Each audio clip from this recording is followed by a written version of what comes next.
09 and 2010. It's a big, complicated subject. We've got a lot of discussions going on, and we're still optimistic we're going to get there. McConnell says progress was made at that meeting as the president continued to press the urgency of the matter. We have really no choice but to solve this situation. Obamacare is a total disaster. It's melting down as we speak. Rates are going up. Still no help from Democrats who uniformly oppose the bill. Senate Minority Leader Chuck Schumer calling it rotten. The Republican bill is rotten at the core. The American people are not for big tax breaks to the wealthiest of Americans, nor are they for dramatically cutting their health care. Lawmakers leave town Friday for the recess as the GOP leaders hope that time off will change some minds. McConnell needs to sway at least 7 of those 9 holdouts before he can bring a vote that would consider passing. All right, Griff. Well, the fun continues with, I know we were sitting here talking about what you were talking about. Yeah, why they don't come up with their own plan, the Democrats. So. Yeah, we're not seeing it. All right, Griff, thanks so much. Thank you. Well, Fox News contributor Charles Krauthammer, meantime, says that it's not the Republicans' fault that they can't come to an agreement. He says it all comes down to the failures of former President Obama. This is not a failure of communication, as in Cool Hand Luke. This is a failure of expectations. The country does not want to see the entitlements that were handed out by Obamacare retracted. That's the issue. It's not communication. It's not the lack of coordination between the House and the Senate. It's the fact that Medicare was inflated. People are used to what was.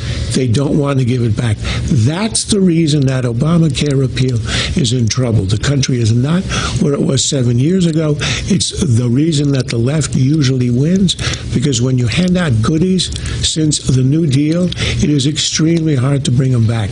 That's the core issue here. Makes a lot of sense. Tempers flaring at the White House press briefing yesterday over fake news. Sarah Huckabee Sanders calling out CNN and other media outlets over false reporting. There are multiple other instances where that outlet that you referenced has been repeatedly wrong. It's a disgrace to all of media, to all of journalism. If the media can't be trusted to report the news, then that's a dangerous place for America. And I think if that is the place that certain outlets are going, particularly for the purpose of spiking ratings, and if that's coming directly from the top, I think that's even more scary and certainly more disgraceful. And I hope that that's not the direction we're headed. Well, some outlets, like Playboy, if you can believe it, not taking the criticism well. One of their reporters even blaming the Trump administration for provoking the media. All right, Fox News chief political analyst Brit Hume slamming those reporters' complaints, saying that big news organizations should not rely on press briefings to get their questions answered, and no reporter, no good reporter, would ever rely on them. Remember this, no reporter for a news organization as sizable and as important as CNN should be relying on the briefings to get news. A CNN correspondent can get his or her calls returned. New York Times reporter, Washington Post reporter, Fox News correspondent. We can get our calls returned at the White House. It's for the lots and lots of dozens of smaller news organizations that cover the White House on a daily basis, and the briefing is really kind of there for them. I don't think anything terribly draconian seems to be happening to press freedom in America because of the briefing policies at the White House. President Trump set to make good on 2 more campaign promises, both focused on making America safe again. Congress helping our commander-in-chief answer the long-awaited calls for justice. Marianne Rafferty in Los Angeles with the details on the bills that are headed to the House floor.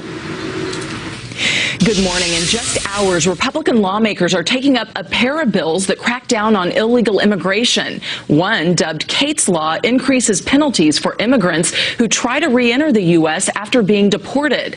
The proposal, named after Kate Steinle, murdered by a repeat felon, deported 5 times. The 32-year-old shot to death in front of her dad on a San Francisco pier. Steinle's shooter, Francisco Sanchez, who snuck in several times from Mexico and was supposed to be turned turned over to federal immigration agents 4 months before Steinle's murder. Instead, he was accidentally set free. The case shocking the nation, becoming a campaign talking point for President Trump. And now GOP lawmakers vow the push for tougher law enforcement is on. I am also going to ask Congress to pass Kate's Law, named for Kate Steinle, to ensure that criminal aliens convicted of illegal reentry receive strong, mandatory minimum sentences. Strong. And then we get them out. People will be kept the most safe if those who commit crimes are sent out of the United States or put in jail. The House also slated to vote on the No Sanctuary for Criminal Act, which withholds millions in federal funds from cities that protect illegal immigrants over its own people. Democrats, including House Minority Whip Congressman Steny Hoyer, argue sanctuary laws are necessary to build trust between police and the community. If the bills pass through the House, both will still need to go through the Senate before then heading to President Trump's desk. Back to you. Thank you, Marianne. Well, the Trump administration, meantime, wasting no time getting that border wall built. The Department of Homeland Security plans to start considering prototypes for the wall this summer. At least 8 models will be reviewed for how best to secure thousands of border miles with Mexico. Some portions will be made of concrete, while others may use some more innovative designs you may have heard about, like solar panels. A brazen attack on a Supreme Court building overnight, to tell you about a stolen police helicopter flying overhead and firing grenades in Venezuela.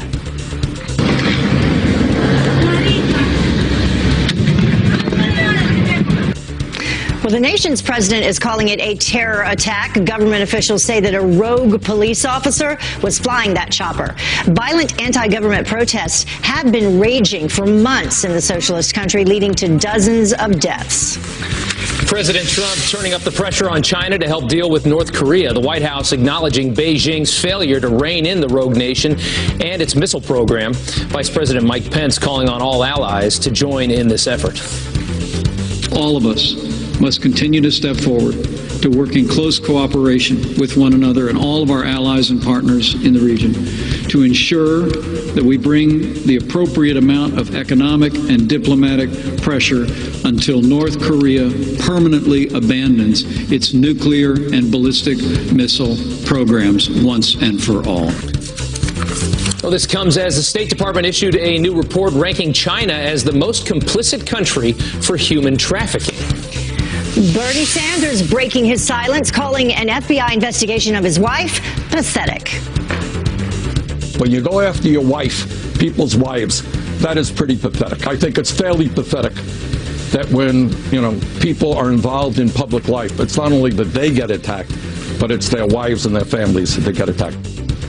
Here's what's happening. The FBI reportedly looking into whether Jane Sanders falsified some loan documents while she served as the president of a small Vermont liberal arts school that ultimately went bankrupt last year. All right, death threats against Republicans put a man behind bars. Police say Steve St. Felix, looking very happy here in this mugshot, threatened to kill a Florida lawmaker on Facebook, writing, "I'll kill your expletive. You better not show up to the meeting, to the next REC meeting." Investigators say he meant no harm and was off his medication. This just weeks after the shooting attack on GOP lawmakers at baseball practice that left Majority Whip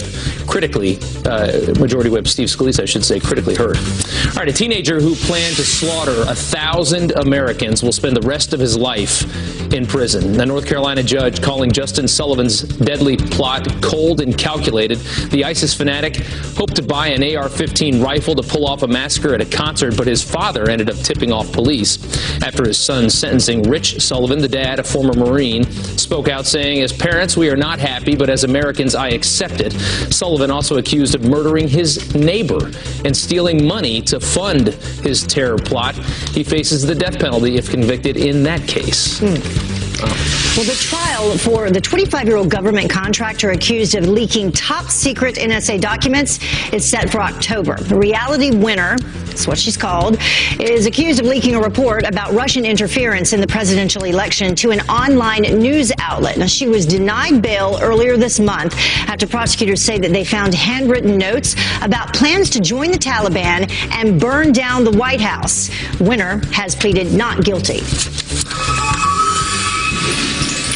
All right, here in New York City, commuter chaos expected today after an NYC subway train derailed, injuring dozens of people. That crash forcing hundreds of passengers to flee in the dark tunnels of the subway underground that were filled with smoke. We gotta go this way. That's where the smoke is coming from. Dangerous stuff, too, because that third electrified rail can kill you pretty quick as well. Officials blaming this on human error, saying that a misplaced piece of rail caused two cars packed with people to jump the tracks.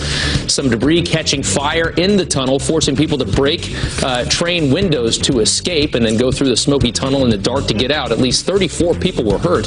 What a mess that was, and what a mess it made for commuters. Can you imagine walking through those tunnels in the pitch black darkness trying to get out? And especially with that electrified rail I was talking about. I mean, if you touch that, you're dead. That's scary. So that is scary. Yeah. All right, Janice, here with a check of the forecast on a beautiful day. Good morning. Good news, right? Yeah, Look right. at this. We're going to have a beautiful day here in the Northeast. Enjoy these refreshing temperatures because the hot, sticky stuff is arriving this weekend. Taking a look at it, 64 Minneapolis, 62 in Kansas, New York City, Dallas clocking in at 72 as well. Your past 6 hours, we do have the potential for severe storms today across the upper Midwest, including large hail, damaging winds, and isolated tornadoes. And that's going to be ongoing not only today, but also tomorrow. So taking a look at that slight enhanced risk for strong to severe thunderstorms tonight and through tomorrow. There's your tornado threat. And there's Thursday's threat. The rest of the country looks pretty good. We are also watching the threat for wildfires, close to 24 large wildfires burning across the West. So that's going to be a concern as well.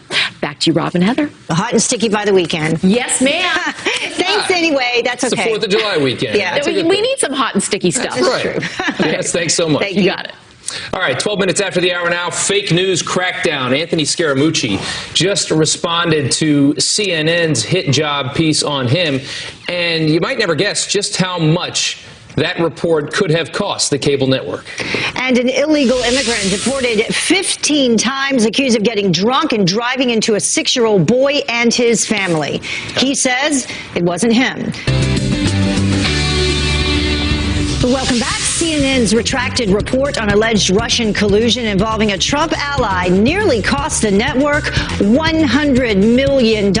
According to the New York Post, financier Anthony Scaramucci threatened a libel lawsuit over the report that had claimed that he was being investigated for meeting with Russian investors.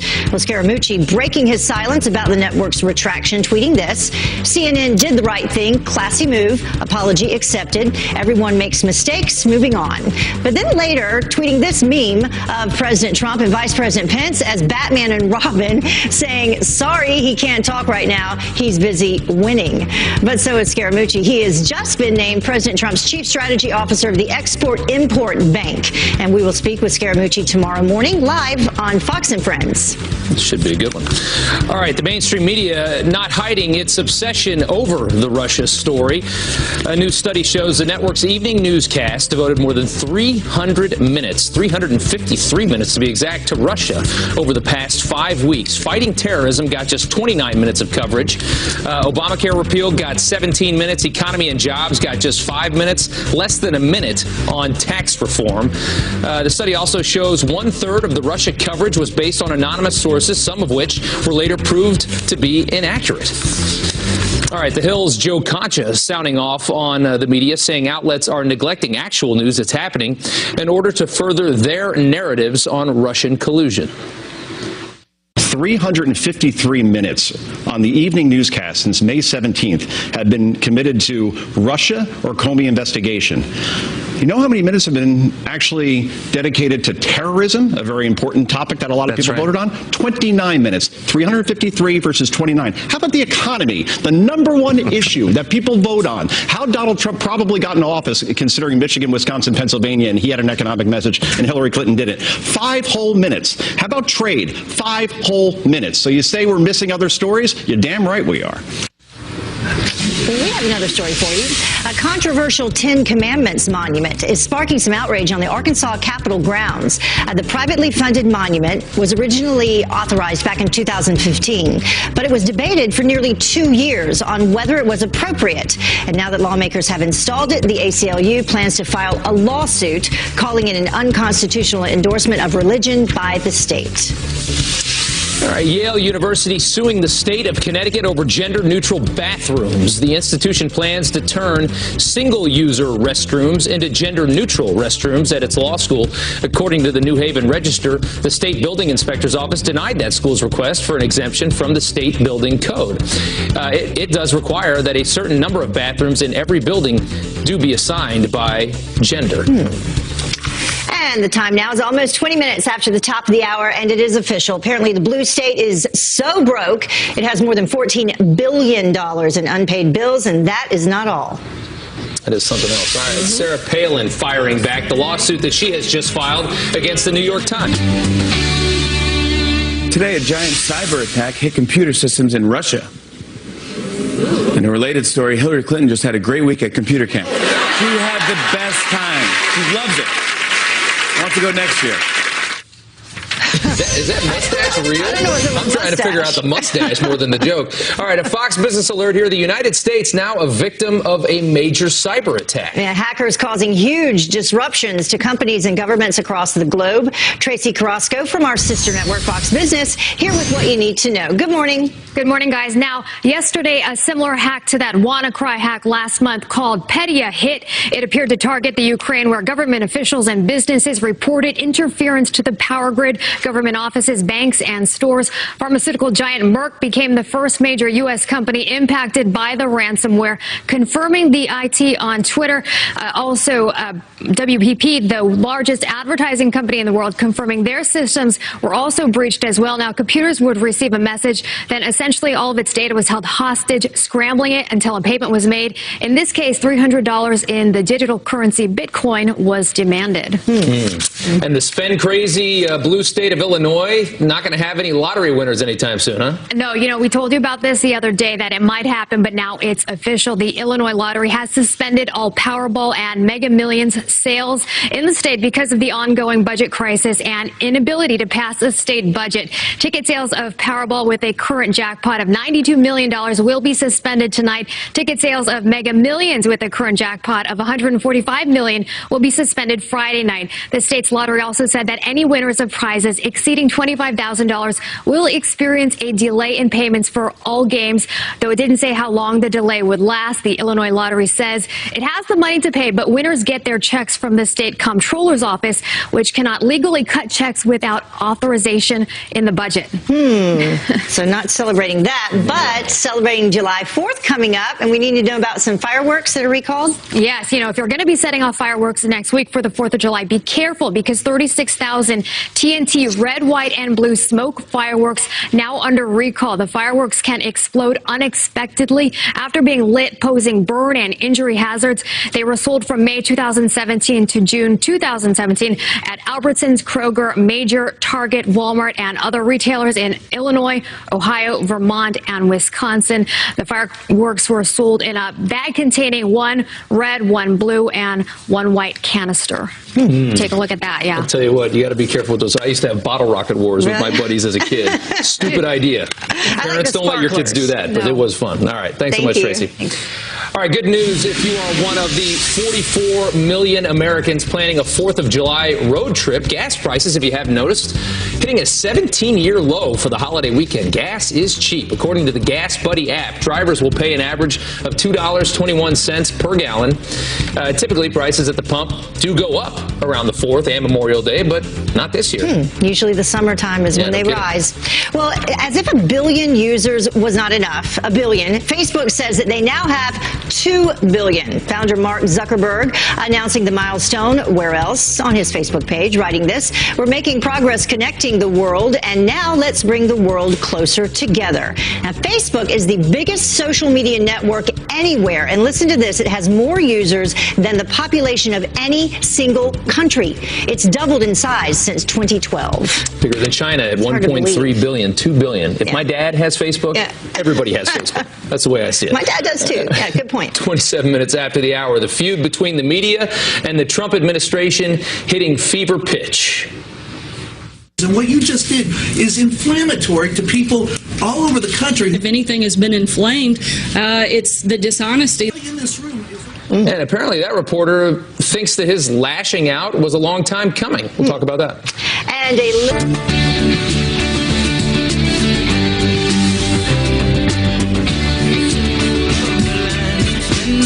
from the sea and sand, till the sun comes up again. Time for a champion, soothe the soul of the land. And now art from the sea and sand, till the sun comes up again. Going to be a lot of sunshine today on a beautiful Wednesday here in Manhattan. Good morning to you. You're watching Fox and Friends First. I'm Rob Schmidt. yeah, almost a little bit of reggae there to begin the morning. I'm Heather Childers. It is 5:30 the top of the hour. We begin with our top story. President Trump now asking Senate leaders for a better bill to repeal and replace Obamacare. Yeah, Republicans delaying their vote on the controversial legislation until next month. Griff Jenkins joins us now live from Washington, D.C. with reaction. Good morning, Griff. Good morning, Heather and Rob. And Rob, I can't confirm that the GOP senators are having bottle rocket wars with each other, but they certainly couldn't reach a deal on the Obamacare overhaul bill before the 4th of July recess. Senate Majority Leader Mitch McConnell delaying the vote after it became abundantly clear that it stood no chance of passing. Growing resistance from 9 GOP senators now opposing the bill for a variety of reasons, not going far enough, the Medicaid cuts, and a CBO score that did not help. But after a meeting at the White House between all 52 Republican senators and the president, Mitch McConnell held out hope that they could get there, saying that progress was made at that meeting as the president continued to press the urgency of the situation. We have really no choice but to solve this situation. Obamacare is a total disaster. It's melting down as we speak. Rates are going up. And no help from Democrats who continue to uniformly oppose the bill. Senate Minority Leader Chuck Schumer called it rotten and vowed to defeat it. We're going to fight the bill tooth and nail, and we have a darn good chance of defeating it a week from now, a month from now, a year from now. Lawmakers leave town Friday for the recess to do some soul searching. Mitch McConnell will need to sway at least 7 of those 9 holdouts before he has a shot of passing anything. I'm surprised they're not working through the weekend. Yeah. Well, are you that surprised? I don't know. They should be. Griff, thanks so much. All right, a reporter lashes out at the White House deputy press secretary, upset over so-called fake news. Sarah Huckabee Sanders responding to a question about CNN editors resigning over an inaccurate story when she was interrupted. What you just did is inflammatory to people all over the country who look at it and say, see, once again, the president is right and everybody else out here is fake media. And everybody in this room is only trying to do their job. I disagree completely. First of all, I think if anything has been inflamed, it's the dishonesty that often takes place by the news media. All right, Brian Karem there on the left, a reporter for the Sentinel newspapers and for Playboy magazine, explained his outburst on MSNBC. And to be just labeled as dishonest and fake media rankles me. And maybe I lost my temper at that moment, but it was a long time coming. Karem also saying that he has a healthy respect for the White House press team. All right, that brings us to Look Who's Talking. And this morning, Fox News contributor Laura Ingraham has this advice for reporters who refuse to let go of their collusion conspiracy theories. They ought to cover what's happening inside of the government when we have intelligence officials leaking critical information or illegally leaking information that is either false or not advancing any whistleblower interest whatsoever, because they're not actually going to get whistleblower protections. These are people who are just deciding they don't like Trump and they want to take him out. That is not journalism. That's something very different. And I think if it were the shoe were on the other foot, they would be wailing about it. All right, so we're going to keep talking about this one, the mainstream media and their recent coverage. What is the biggest story that you think the press has been ignoring to talk more about Russia? Log on to the Fox and Friends First Facebook page right after the show for a live debate. Use the hashtag #KeepTalking. That's a good one. Well, our very own Brian Kilmeade getting an exclusive access inside the Daily House leadership meeting. The Fox and Friends host, the first journalist ever to be allowed to ask a question. Very few viewers at home ever get a chance to see this. This is what you'd normally wear. This is how you normally sit. This is actually normal. You're not doing this for us, right? Yeah. Right? No, this is what we do. This is the beginning of the week. This is our elected leadership team. We start the week this way, where we are planning the week. You'll see our agenda. Is it possible to have a normal, everyday meeting, despite what you're doing legislatively, and knowing that Steve's battling like this? This is where he normally sits. We're keeping his seat right here vacant until he returns. This is one of the strongest men you'll ever meet. I know it's a very difficult obstacle, but I was just with him on Friday. Even the doctors will tell you how strong he's been through all of this. Good to hear. Well, don't miss part 2 of Brian's interview with Speaker Paul Ryan. That's today on Fox and Friends at 6:45 Eastern Time. And in just a few hours, the House Armed Services Committee will meet to talk about the future of transgender soldiers in the U.S. military. Members will likely decide whether to actively recruit transgender candidates and the cost on taxpayers, what they would take on for transition procedures. The military was set to begin accepting recruits on Saturday, but Defense Secretary James Mattis could delay that decision. The Supreme Court's ruling on the president's travel order is expected to open the legal floodgates. The court ruled the administration can restrict travel by people from 6 mostly Muslim countries if they don't have a bona fide tie to the U.S., to the United States. Immigration attorneys say refugees could now develop relationships with people in the United States to get around that, creating a legal loophole. Well, some brand new disturbing details about an illegal immigrant accused of beating a 17-year-old girl to death in a road rage incident. Authorities in Virginia say that Darwin Torres also sexually assaulted a woman just a week before and is a member of the brutal gang MS-13. He is charged in the murder of Nabra Hassanan, who is also Muslim. Authorities do not believe that it was, though, a hate crime. Awful. Well, he says it wasn't him, but witnesses have identified an illegal immigrant as the driver who sent a 6-year-old to the hospital. Police say that Constantino Acosta, who has been deported 15 times in 15 years, was drunk when he slammed into a family coming home from Disneyland. Lennox Lake, who was sitting in his car seat, you see him right there, he suffered a major head injury and he underwent multiple surgeries. And doctors are cautiously optimistic, though, that he will make a full recovery. And we certainly hope so. All right, a college student heading to prison after registering dead people to vote. 21-year-old Andrew Spiels admits to submitting the names of 18 deceased and made-up individuals as well to a Virginia registrar's office. At the time, he was working for and getting paid by a political organization affiliated with the Democrats. Spiels will spend up to 120 days behind bars for that move. So, do you want to lose weight? Pour yourself another cup of coffee. How many cups have you had this morning? None. Plus? 5, but yours is better.